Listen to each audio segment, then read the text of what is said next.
बिस्मिल्लाहिर्रहमानिर्रहीम। अस्सलाम वालेकुम नाज़रीन, फरवाज़ एनबी न्यूज़ के प्लेटफॉर्म से मैं आपका मेज़बान नवाज़ भुट्टो आपकी खिदमत में हाजिर। नाज़रीन, आज अदलिया ने एक नई तारीख रकम की है।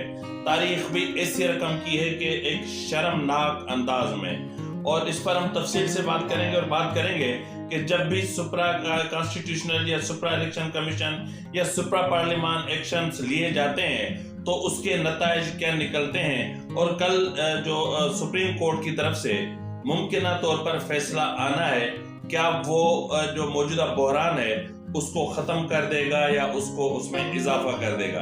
तो नाज़रीन, इस पर हम तफसील से बात करेंगे। अगर आपको हमारा प्रोग्राम पसंद आए तो मेहरबानी करके इसको सब्सक्राइब करना, लाइक करना और शेयर करना मत भूलिएगा।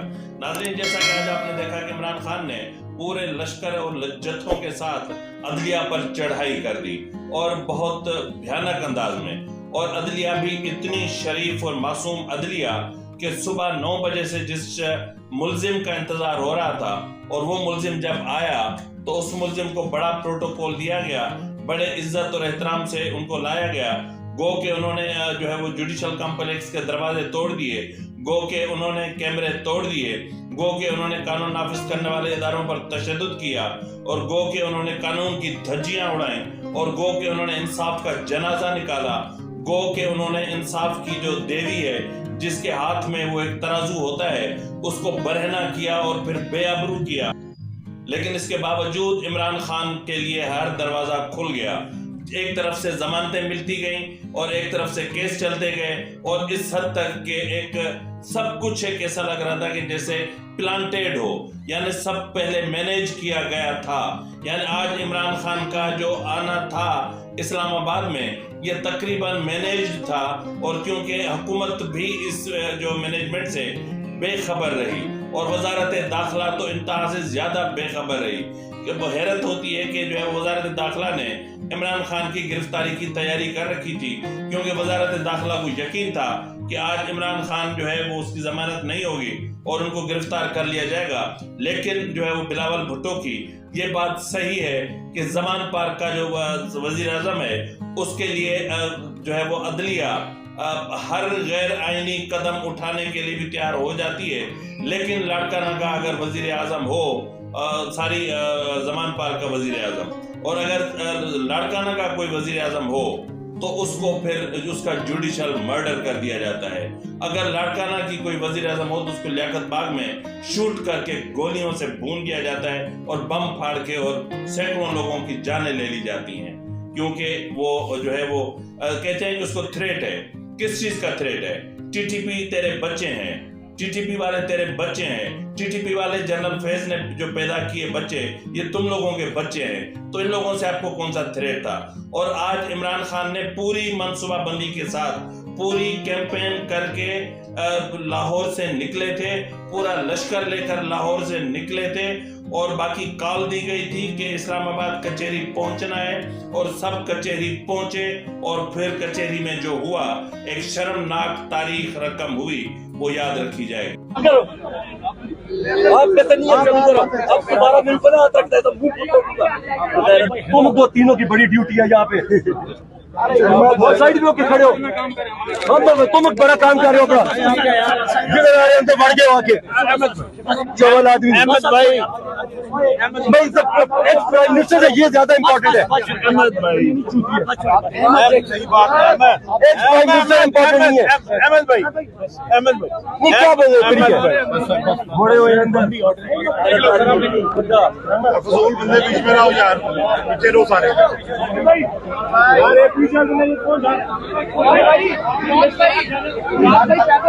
ये भी याद रखा जाएगा कि इमरान खान की जमानत किस वक्त मंसूख हुई, यानी उस वक्त इमरान खान की जमानत मुस्तरद की गई, यानी उस वक्त इमरान खान के नॉन बेलेबल वारंट्स जारी किए गए जब इमरान खान लाहौर हाई कोर्ट की प्रीमिसेस में दाखिल हो चुके थे। अब जब लाहौर हाई कोर्ट की प्रीमिसेस में दाखिल हो चुके थे तो यकीनन लाहौर हाई कोर्ट में भी उनकी सहूलतकारी मौजूद थी। और क्या शर्म की बात है कि लाहौर इस्लामाबाद हाई कोर्ट देख रही है, इससे पहले जो मैंने लाहौर हाई कोर्ट बोला वो इस्लामाबाद हाई कोर्ट है, तो इस्लामाबाद हाई कोर्ट देख रही थी कि एक शख्स के दस्तखत की फर्जरी की गई है, उसके जाली दस्तखत किए गए हैं, उसके बावजूद उन चीजों को एक तरफ रख के और फिर उसका बायोमेट्रिक करा के और उसको 2-2 केसेस में जमानत दे दी गई। میں پوچھنا یہ چاہتا ہوں عدلیہ سے کہ کیا آپ دوسرے سائلین سے اسی طرح کرتے ہیں؟ کیا دوسرے سائلین کا آپ رات کے 10 بجے تک بیٹھ کر انتظار کرتے ہیں؟ کیا دوسرے سائلین کے لیے آپ اس طرح سہولت کاری کا کردار ادا کرتے ہیں؟ کیا دوسرے سائلین کے لیے آپ قانون اور آئین کا رخ موڑ دیتے ہیں؟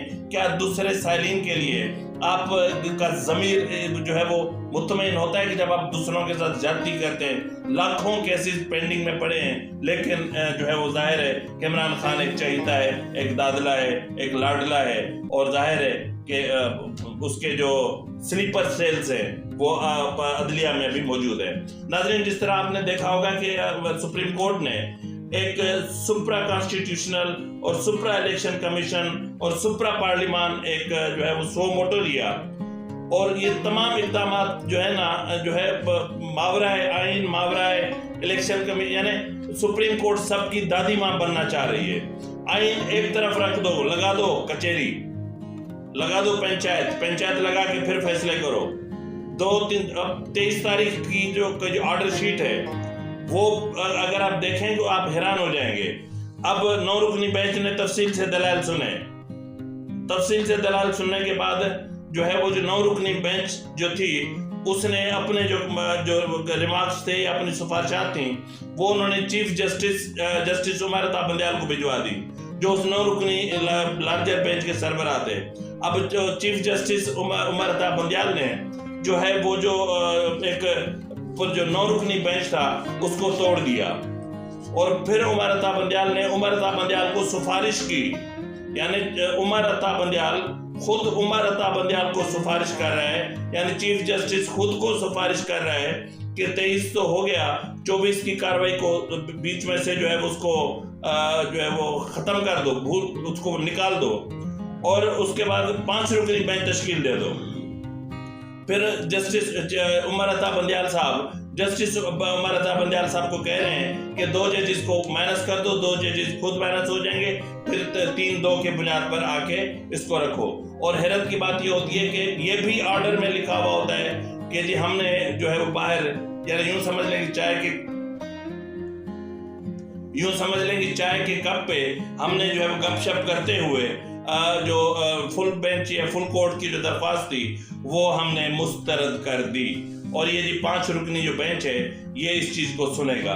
اب مسئلہ یہ ہے، یہاں پہ جو اہم ترین معاملہ ہے وہ یہ ہے کہ جب آپ ماورائے آئین اقدامات کرتے ہیں، جب آپ ماورائے الیکشن کمیشن آئین اقدامات کرتے ہیں، جب آپ ماورائے پارلیمان آپ اقدامات کرتے ہیں، تو یقیناً آپ بحران کو ختم کرنے کی بجائے بحران کو بڑھاوا دے رہے ہوتے ہیں۔ اور آج جس طرح آپ نے دیکھا کہ سپریم کورٹ نے سب کو کہا کہ جی آپ جائیں اور جو ہے وہ جا کے آپ وہ کریں، مشاورت کریں اور پھر ہمیں ایک ڈیٹ دے دیں، اور ادھر صدر مملکت نے غیر آئینی جو چٹھیاں لکھی تھیں، جو کبوتر میرے ساجن کی چٹھی لے آ، تو وہ جو چٹھیاں تھیں صدر مملکت کی وہ انہوں نے اپنی واپس لے کے پھاڑ کے پھینک دی۔ اب فیصلہ محفوظ ہو گیا ہے، اب کل صبح 11 بجے فیصلہ سنایا جائے گا۔ اگر کوئی یہ سمجھتا ہے کہ یہ فیصلہ سب کے لیے قابل قبول ہوگا یا یہ فیصلہ اس بحران کو ختم کر دے گا، تو ایسا نہیں ہے۔ یہ فیصلہ اس بحران کو بڑھائے گا، یہ جو فیصلہ جو آئے گا کل، یہ اس بحران کو تقویت دے گا، اس میں اضافہ کرے گا۔ یہ فیصلہ جو آئے گا، آپ کیا سمجھتے ہیں کہ اس کے بعد الیکشن ہو جائیں گے؟ کیا کل کسی نے مریم نواز کے تیور نہیں دیکھے تھے؟ کیا کہا تھا انہوں نے کہ پہلے ترازو کے پلڑے برابر کرو، پہلے جو ہے وہ یکساں جو انصاف کی فراہمی کے لیے جو ہے وہ میدان ہموار کرو، پہلے نواز شریف کو سے معافی مانگو، اس کو بلواؤ واپس، تو پھر الیکشن ہوں گے۔ تو ایسی صورتحال میں آپ مجھے بتائیں کہ جب جو ہے وہ ایک چیف جسٹس خود اپنے خود کو جو ہے وہ آرڈر کرے کہ عمر عطا بندیال صاحب آپ یہ کر لیں، اور وہ عمر عطا بندیال صاحب دوسرے عمر عطا بندیال صاحب کو کہے، تو 5 رکنی بینچ نے یہ جو جس طرح سو موٹو لیا، یعنی جس طرح میں اکثر کہتا ہوں کہ یہ وہی سپریم کورٹ ہے جس نے معاملہ پاناما سے شروع کر کے اقامے پر ختم کیا تھا، یہ وہی سپریم کورٹ ہے جس نے جو ہے وہ مطلب کیا کہوں میں، मतलब एक मातहत अदलिया, मातहत इदारों का इज्जत और वकार भी कोई चीज़ होती है। जब लाहौर हाई कोर्ट और पेशावर हाई कोर्ट में यही मामला ज़ेर समाअत था, तो फिर क्या आपने जो है वो आपने उनसे मुशावरत की? आपने पूछा? मैटर था एक जो है वो CCPO लाहौर का, डोगर का, और उसको घुमा दिया आपने इस तरफ। तो भाई सीधी सीधी बात ये है कि ये केस एक मखसूस तबके को, एक मखसूस पार्टी के लिए था। ये कहना गलत है कि हम किसी के लिए नहीं, हम आइन के लिए कर रहे हैं। तो आइन के लिए कर रहे हैं तो आइन में वाज़ेह लिखा हुआ है कि असेंबलियों की तहलील के बाद किसका क्या किरदार बनता है और किसको कौन सा किरदार अदा करना है। अगर जब वो नहीं करते और वो टाइम फ्रेम निकल जाता है, तो फिर अगर मामला सुप्रीम कोर्ट में आता है तो फिर एक अलग बात है।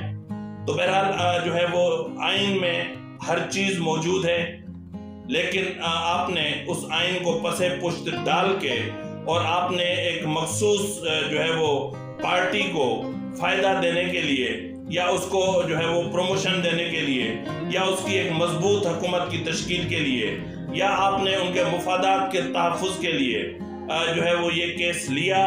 और डोगर से केस शुरू होकर और जो है वो Sikandar Sultan chief election commissioner तक आया, और केस था CCPO का, तलब हुए चीफ इलेक्शन कमिश्नर, और केस था उसकी ट्रांसफर पोस्टिंग का, जहां वजीर आला को तलब किया जाना चाहिए था, वहां आपने चीफ इलेक्शन कमिश्नर से रिपोर्ट ले ली।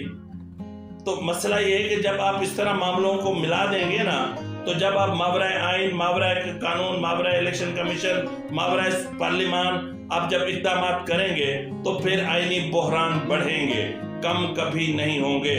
और कल जो फैसला आएगा, आ तो जाएगा, लेकिन उस पर या तो वो बहरान को बढ़ाएगा, या तो फिर वो ऐसा फैसला ही नहीं होगा कि जो तमाम जमातों के लिए या तमाम फरीकैन के लिए काबिल कबूल हो। और यकीनन जो है वो उसके बाद फिर एक ऐसा बहरान पैदा होगा कि फिर सुप्रीम कोर्ट में ये मैटर आएगा, और फिर सुप्रीम कोर्ट सर पकड़ के और पंचायत लगाएगी, जिस तरह आज पंचायत लगाई कि जी सारे मिलके बैठ के और मामले को फाइनल करके हमें जरा बता दो, हमारी जान छुड़ाओ, क्योंकि आप फंस चुके थे। तो मेरा नाज़रीन, अब देखते हैं कि कल 11 बजे क्या होता है, कौन सा फैसला आता है। तब तक अपने मेज़बान नवाज भुट्टो को दीजिए इजाज़त। फी अमान अल्लाह।